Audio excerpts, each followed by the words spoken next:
Assalamualaikum warahmatullahi wabarakatuh. Bapak Ibu semuanya, biar suasana semakin semangat ya. eh, Minta waktu sebentar untuk berdiri, kita yel-yel Pak, dan semangat. Ya, yel-yel. Ya, Yel-yelnya LPCR masih ingat ya Pak? lupa. Masih ada ranting itu penting. Ya, masih ingat Dokter? Nah, itu contoh nih deh. Ya, ya. Ranting itu penting, jadi digenggam ranting itu, digenggam betul. Ranting itu penting, cabang harus berkembang. Ini harus tangan dua nih, Pak. Cabang harus berkembang, harus. Cabang harus berkembang. Yes. Muhammadiyah sukses dunia dikepul Pak, sukses dunia, sukses akhirat. Sekarang ditambahin lagi Pak, sekarang LPCR ditambah lagi namanya LPCR PM. Jadi ada pengembangan masjid. Jadi nanti ditambah satu lagi, masjid makmur memakmurkan. Kan teman-teman? Contoh lagi ya. Ranting itu penting, cabang harus berkembang, masjid makmur memakmurkan. Muhammadiyah sukses dunia, sukses akhirat. Singkat Bang, bisa nggih Bang? Mulai ya. Bismillahirrahmanirrahim. Ranting itu penting, cabang harus berkembang, masjid makmur memakmurkan. Muhammadiyah sukses dunia, sukses akhirat. Tepuk tangan dulu. Silakan berdiri kembali.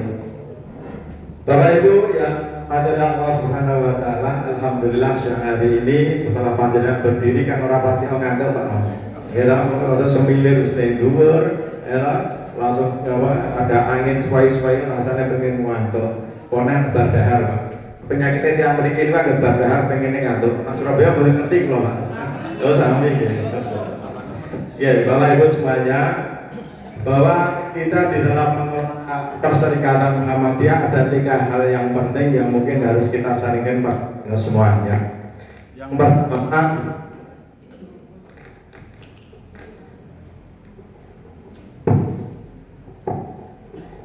pertama, yang tidak kalah penting, kita itu harus laksanakan dengan ikhlas Pak. Penting Pak ini Pak. Kalau kita itu ikhlas, maka insya Allah meskipun rambut kita sudah putih Pak, rasanya nikmat Pak. Kadang-kadang lali nak rambutnya wis putih rumah sana ini jauh umur 17 Pak, rumah sana Pak. Mulanya tadi di nanti gading ini kok wis rambutnya putih kabeh banyak Pak. Tapi semangatnya insya Allah ora kalah Pak. Tidak kalah dengan yang muda-muda. Karena kita apa? Dasarnya adalah karena ikhlas. Jadi kalau kita sudah belajar ikhlas itu, insya Allah kita tidak berpunya pamrih pengen sesuk itu dari opo, sesuk itu opo. Namun hanya mohon ridho dari Allah Subhanahu wa taala. Penting Pak niki Pak. Kalau panjenengan sudah masuk di pengurus kemudian berpikir-pikir aku sok menguasai kaum kae, sesuk aku menjadi ketua, sesuk aku menjadi ini, perhatikan ini Pak. Tapi kalau kita sudah niat ikhlas karena Allah, insya Allah luar biasa Pak. Saya setuju luar biasa. Ya. Yang kedua, setelah kita itu ikhlas, maka kita jadi pengurus itu harus yang menggembirakan Pak. Kudu senang Pak. Sesuatu yang dilakukan dengan senang, dengan gembira itu hasilnya lebih maksimal. Lebih maksimal Pak.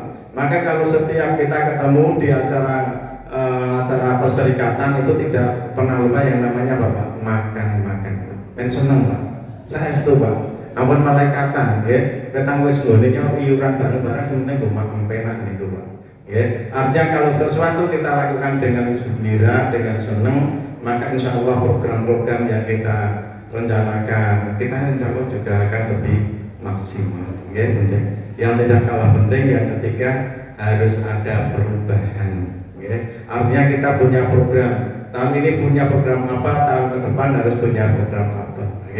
Jadi kita tidak hanya sekedar stagnan di situ aja, harus berani lompatan Pak. Cara bahasanya kita harus radikal Pak. Saya setuju Pak. Jadi kalau di Gading kita buat tokomu bukan berarti karena kita butuh dana, tidak Pak. Kita jujur, kalau kita hanya butuh biaya untuk operasional ranting dari parkiran insya Allah pun cukup Pak. Tetapi kita tidak hanya berpikir itu, tapi kita berpikir bahwa apapun yang bisa kita lakukan, lakukan saja, ya, demi kemaslahatan umat, ya, demi Muhammadiyah ini biar bisa berkembang, biar merasa dan dirasakan oleh masyarakat. Ya. Saya yakin panjenengan semuanya punya ide, gagasan dan sebagainya. Ayo kita keluarkan, Pak. Ya. Jangan merasa rambutnya sudah putih nanti, wah jangan-jangan nanti ide kita tidak dipakai. Jangan takut, Pak. Semangat yang penting, Pak. Ya. Semangat luar biasa. Ya. Kemudian ini perlu kami sampaikan Bapak Ibu semuanya bahwa sampai dengan hari ini kegiatan 4-5 tahun kita ini berdiri, Tokomu ini sekarang sudah berdiri sekitar 16 Tokomu di Klaten. Nah, mungkin ini agak sedikit yang ingin saya sampaikan panjenengan. Kami tidak hanya sekedar menginspirasi, Pak, tapi kami juga melakukan gerakan. Ya. Contoh yang paling real, Pak. Kami mendata semua ketua Majelis Ekonomi PCM se-Klaten, Pak. Saya data, saya kontak, saya WA, saya minta untuk hadir di toko SIM. Ya. Kita melakukan tindakan, Pak. Tidak hanya sekedar ini gading ada tokomu kita promosi, bukan hanya itu, Pak. Kita harus person, kita kontak, Pak. Kami dari Ranting Gading ini mohon Bapak ada waktu kapan ayo datang ke Gading, ke toko, diajak ngobrol di depan toko, kemudian kita sampaikan dengan visi misinya. Alhamdulillah hasilnya luar biasa, Pak. Yang hebat itu, Pak, kita kan cuma ranting, Pak. Tapi beliau-beliau yang di PCM itu tidak merasa rendah, Pak. Dibandingkan ranting, dia merasa biasa aja, Pak. Ini yang luar biasa manfaatnya di situ, Pak. Luar biasa ini. Apalagi kalau panjenengan itu yang di PCM, Pak, panjenengan punya ranting, masya Allah, luar biasa, Pak. Saya kita ranting itu tidak punya ranting lagi, Pak. Kalau kita punya ranting ya luar biasa. Anak ranting, ya. Jadi yang terpenting kita membangun namanya majelis atau amal usaha ini adalah kita harus punya visi dan misinya itu apa, Pak. Ini, Pak, ini yang harus kita pahami betul, Pak. Jadi kita mendirikan Tokomu ini yang harus kita pertama kali itu harus ada namanya jihad ekonomi. Kita harus sadarkan umat ini kalau hari ini kita umat Islam yang mayoritas, tetapi kenyataannya kekuatan ekonomi kita lemah, Pak. Dikatakan sebagai kita itu ibaratnya apa? Bulu di dalam lautan, kelihatannya banyak, tapi kalau sudah disentuh Pak lepas tidak ada apa-apa. Kenapa? Karena kita tidak pernah bersatu, kita tidak pernah kompak, Pak. Maka sekarang kita harus mulai dengan namanya jihad ekonomi, ya. Ini benar-benar harus perjuangan, Pak. Perjuangan, karena kadang-kadang kita pada saat mulai itu banyak yang membuli, Pak. Oh, Muhammadiyah ya tokomu main ngopo, katanya ini tonggolnya yang sudah atau jamaah kita yang sudah punya toko, pasti ada seperti itu, Pak. Ya. Tapi semangat kita adalah bagaimana umat Islam harus punya bargaining yang kuat terhadap kekuatan ekonomi yang ada saat ini. Ya. Kalau mereka yang minoritas itu bisa, mengapa kita tidak? Nah, ini perlu solusinya adalah bersatu. Ya. Dalam bentuk maka di sini katakan cara mudah mendirikan amal usaha tokomu berbasis jamaah. Kekuatan kita di jamaah. Ya. Kemudian yang kita harapkan adalah setelah kita niatnya adalah jihad, ya, jihad ekonomi. Ternyata tokomu ini dalam rangka kita pemberdayaan ekonomi umat. Kita sekarang ini kadang-kadang sering memberdayakan umat kita, okay? Kita ngajari mereka ibu-ibu untuk ayo membuat ini, membuat itu. Tetapi ada satu yang kadang-kadang kita lupa, Pak. Nah, kita produksi ini gampang, Pak. Nah, atur ini Pak. Nah, ini yang sering terjadi problem, Pak. Okay? Contohnya gampang. Kalau di rumah panjenengan itu mungkin di sebelahnya, atau mungkin rumah panjenengan sendiri disewa oleh Alfamart atau Indomaret, okay? Nggak mungkin panjenengan bisa nitip di situ, Pak. Ya, itu prosesnya panjang kalau tak bisa. Ya. Itu yang sering terjadi, rata-rata tidak bisa nitip. Apalagi panjenengan misalkan buat ceripeng singkong, itu kan tak nitip kan buat toko Alfamart tidak bisa. Tetapi kalau kita buat tokomu sendiri, langsung silahkan. Malah kita harapkan, ayo ibu-ibu Aisyah yang kreatif, anak-anak muda yang kreatif, buat produksi apa bisa kita jual di situ. Ini loh dalam rangka pemberdayaan ekonomi di situ, Pak. Real, Pak. Kita jangan hanya bicara satu toko, Pak. Kalau sekarang misalkan di Klaten ada 16 toko, kemarin saya buktikan di sini ada ibu-ibu yang membuat roti, Pak. Kemudian kita coba setiap toko 16 toko itu kita semuanya kita titipi roti. Akhirnya jalan, Pak. Ya.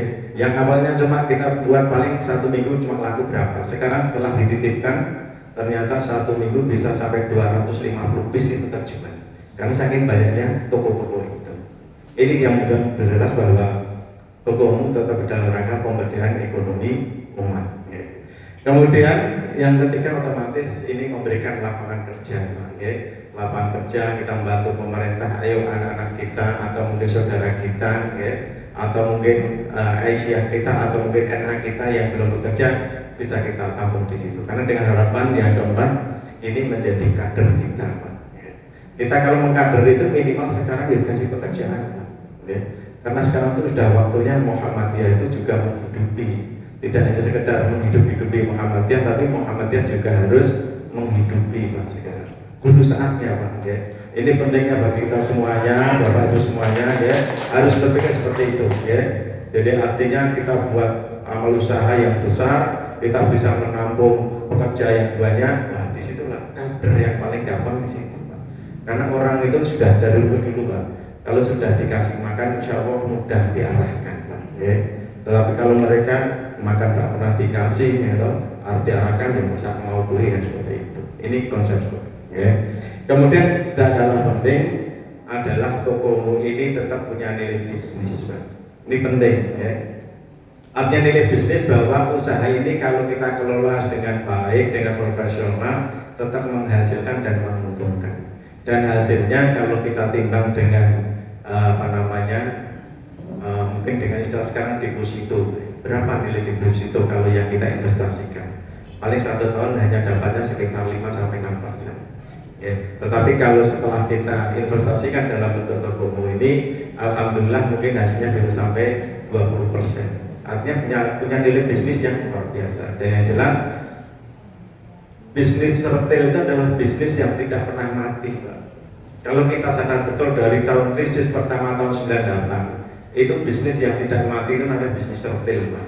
Karena apa? Ini bisnis kebutuhan pokok Pak. Kita tidak mungkin hari ini ditukar dengan makanan yang lain, tidak bisa Pak. Kon poso isone ya bulan Ramadan Pak. Itu cara syariat mungkin ya kon poso ya mikir-mikir Pak. Karena itu syariat akhirnya kita puasa. Tapi meskipun puasa, tapi maghribnya langsung banget itu Pak. Kolak masuk, apa masuk itu, biaya hidup semakin besar. Kenyataannya Pak, bulan puasa itu menurut ibu itu biaya rumah tangga ternyata malah menjadi besar karena semuanya masuk.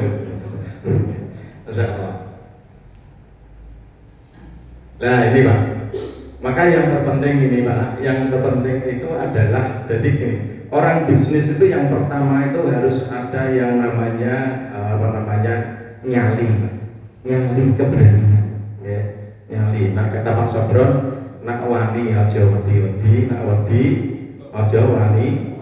Neng wani Pak, Pak. Jadi orang itu jadi pemberani tidak apa-apa gitu. Karena kita nyali Pak. Orang bisnis itu harus punya nyali itu nomor 1. Kalau kita tidak punya nyali, panjenengan punya modal uang berapa miliar tapi tidak punya nyali, tidak bisa jadi bisnis Pak.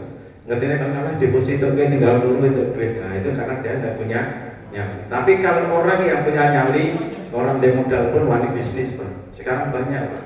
Mungkin dengan jasa apa dan sebagainya, modalnya tidak begitu besar. Artinya yang terpenting adalah nyali, yang kedua adalah pasar. Jadi bagaimana kita bisa menemukan pasar itu sebelum bisnis ini kita rancang, kita menemukan pasar.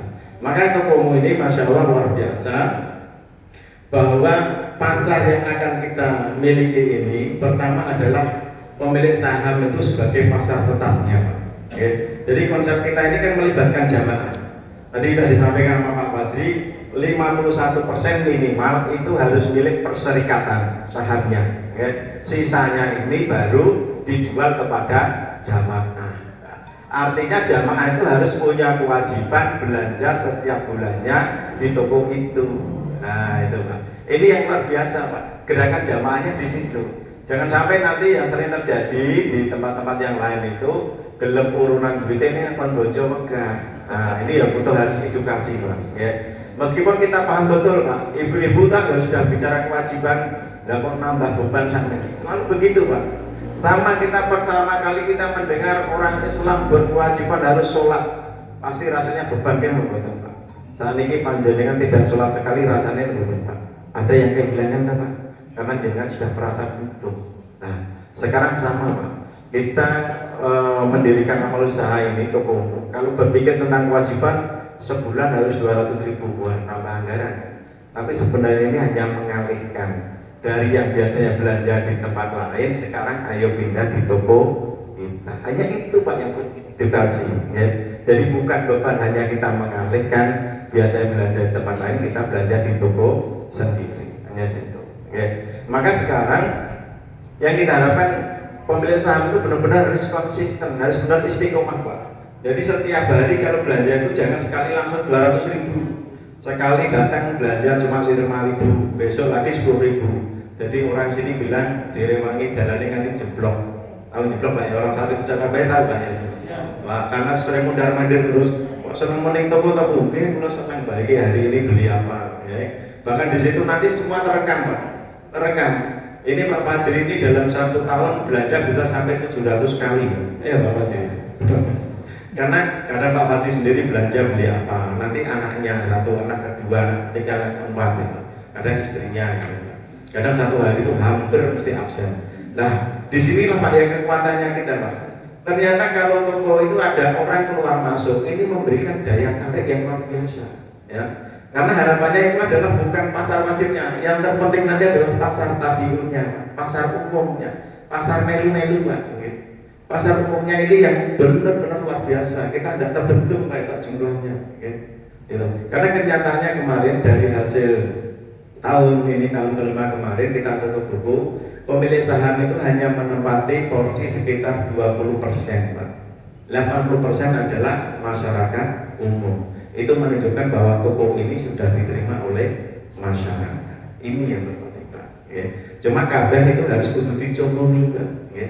Tidak hanya sekedar dinasehati, ya.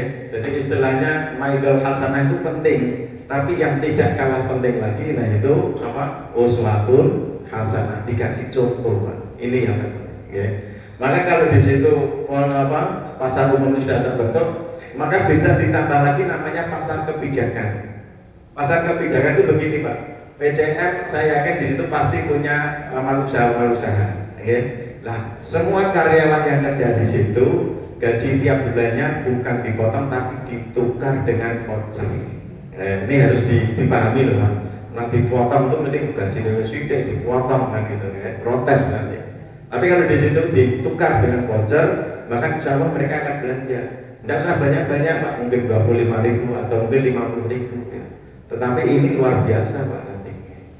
Itu yang sudah kita lakukan. Ya. Kemudian nanti ada namanya pasar kemitraan. Pasar kemitraan ini yang jelas kita tidak bisa usaha sekarang ini dengan adanya media yang luar biasa, dengan sistem semua serba online, kita tidak bisa lakukan sendiri. Kita harus bermitra dengan bank Pak. Berkaitan dengan sekarang pembayarannya tidak pakai uang tunai. Ya. Mungkin bisa bayar listrik, bayar PDAM dan sebagainya, semua serba online. Ya. Artinya kita harus bermitra dengan bank-bank yang memang mengeluarkan seperti itu. Ini tidak bisa Anda harus. Dan nanti kita bisa juga bermitra dengan pemerintah. Dalam hal ini kita di Gading ini bermitra dengan pemerintah sebagai e-warung, sebagai penyalur bantuan pangan non tunai. Dan insya Allah itu sudah mulai tambah.